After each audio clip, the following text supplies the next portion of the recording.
when I see the activity of mind, when it's being observed, when there's identity, all it takes is a quick stop, quick turning inward, and that confirmation is there. It's right here. This awareness is. It's not going anywhere. And it never left. I can go back and go, did it ever leave in my experience? And no, it's never left. It's always been right here. And so at what point do what I'm just wanting to check or expose, am I being lazy by just doing that quick check and then continuing on in the activity of? The awareness you admit doesn't leave. So who is it and what is it that leaves? You say the awareness, it's always there. It is always there, okay? But you are not always there. Because, you see, you already speak from a place, but what do I need to do? I just need to look back and then I can go back. So who is this agent that comes in and go out?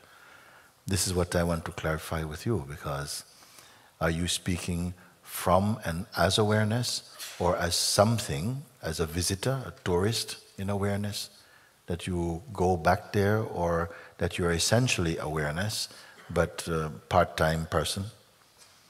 And then very often you go out to work in the person world and then ping, and then go back to the consciousness, you see? So where you are speaking from and who you are speaking as is determining how you register your own, where's your position. Because you are speaking as the one who goes out and then comes back, as the identity itself comes back.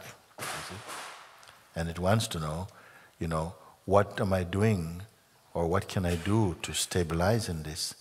So reality is given more to the attention you're putting on your person, you see. And it's the person consciousness, it's also consciousness, wants to know, what can I do to just stay as the consciousness? You are the consciousness. When you go back to consciousness, but you are the consciousness. So what happens is that the favorite hanging out place for consciousness, when it is expressing in the form of a person or a human being, is in the form, I am this body, I am this identity. It expresses as that. It lives in that self-portrait as being a person. And then what happens is that in the person's world, things don't work according to the person's projections or idea. Then it is meant to be like that, so that it gets gradually frustrated with its projections and have to find solace or a retreat back into its own source. It is connected with the source, but at present it is more identified with the projection, with the person. And it's that thing you're asking from the position of the person, how can I come back and stay as a consciousness? Is it like that a bit? I didn't know, but yes. But I was also asking too, am I being lazy by just doing the quick check and saying, okay, yes, I am awareness, so... Yeah. Because whenever I look for the interested one, it's not there. It can't be found. It could be seen initially and then... Yeah. In the instant that you look for the interested one and not find it, then what is your position? Presence. Yes. And even presence is seen, and with a little more turning in, that can also disappear as well. Yes. And there's a laziness to not do that extra step. Yes. While the show is still vivid, while the play still has a sense of reality about it, then the reality is imbued in the play from the identity that consciousness is wearing. If it wears as a person, then the play becomes much more virile, more sticky. When it is viewed from the place of presence, which is impersonal, there's more space in the play. The play goes on, but you're not a victim there. Somehow perceiving of everything that's arising is occurring to you as the weakness, but it's almost you're on the bridge between two worlds. And from this place you can look this way into the world of phenomenality and relationships and personhood, and then this side into infinite consciousness. So to be on the bridge is better than to be over in the land of the person, but the more time you spend only being on the bridge, then the bridge keeps getting longer and longer. Then you may even buy a house there. So this is the state of presence even, which is beautiful, because you don't get entangled. You're almost enjoying both. But you're a little bit in between. Sometimes from the place of presence, somehow it collapses into that pure awareness. But then something comes back out again, and may even go back even further. So this movement of positions is still in the world of phenomenality, you see. As you become more grounded in your awareness that you are the awareness itself, then you can move into those regions, but they become more superficial, more playful.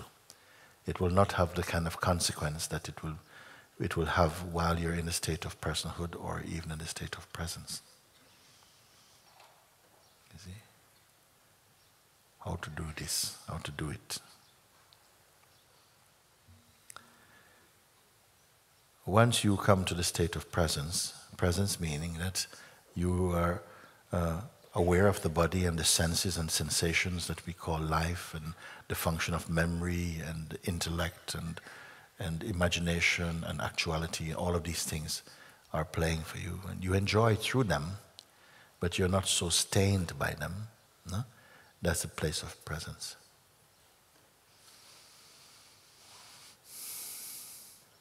The sense of love for the self is growing.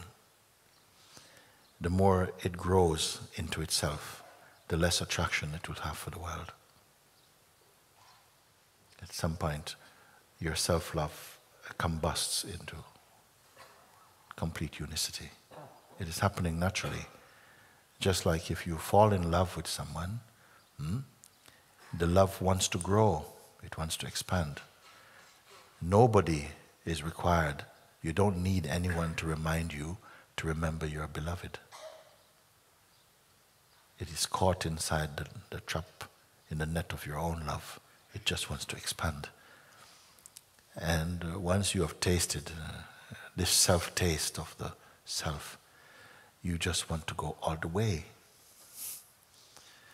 But if we still have some investment in the realm of duality, and you still, then we want to protect that as well too, because there's a sense of vulnerability, and you don't want to have anything happen to your attachments, because you will feel pain through them. So you will have investments in the world of phenomenality, which is a kind of binding, and at the same time you have aspiration for the true. But you cannot walk on two roads at the same time somehow. So there's a feeling that this coming and going may happen for a time. But something is pushing to go into one element or the other one. Like this it comes. This is why I ask you sometime, are you an object in front of the lens of perception, or are you behind the lens of perception? You understood this question? Are you an object in front of the lens of perception? Or are you behind the lens of perception? Or are you both? Or are you beyond the whole of that? Or are you sometimes?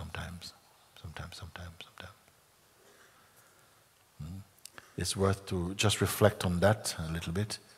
And you can see when I go into my story, I'm very much in front of the lens. I'm inside the lens, and so what is behind the lens looking? You're also there. And the moment you confirm that, a greater power is felt in the weakness than in the person. If this witnessing ability does not come to light, then you will just know yourself as a person. And it is a form of consciousness, but a very restricted, very limited form of consciousness, which you may not know until you have a taste of the unlimited. Because you can only evaluate or assess one state as you're coming out of it into another one.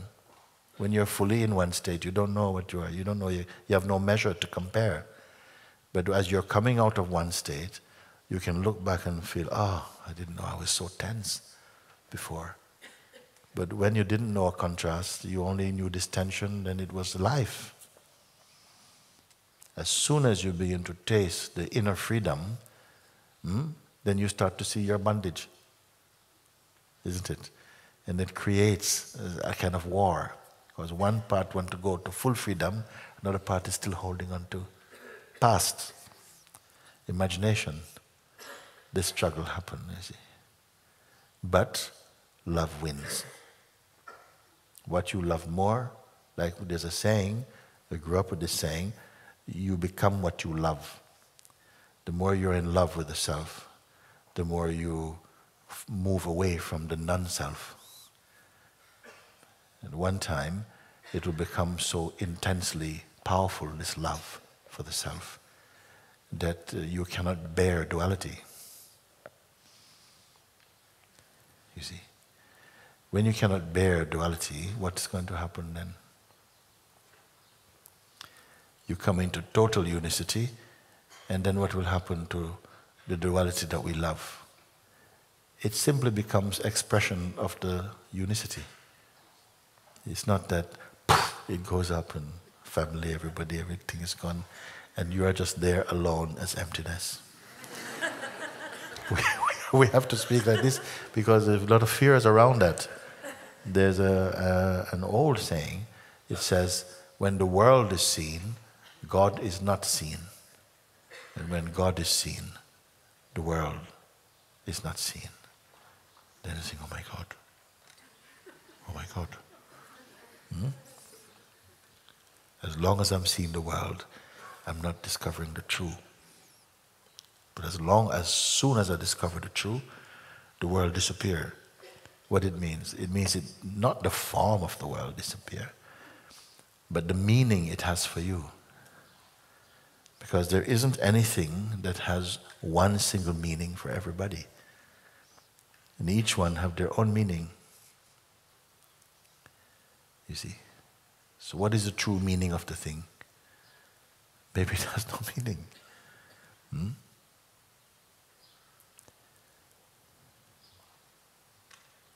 As soon as the self is realized in the heart completely, this entire universe becomes for you the embodiment of God, of truth.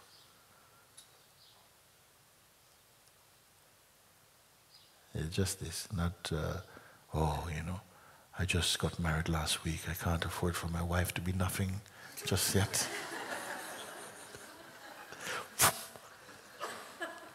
Because if the wife vanished, the husband is gone also.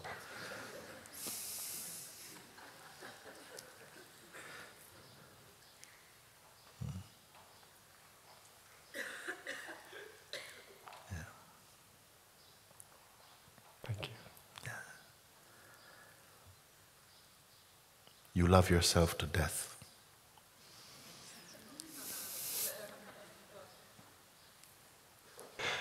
I will. Huh? I will. Yes.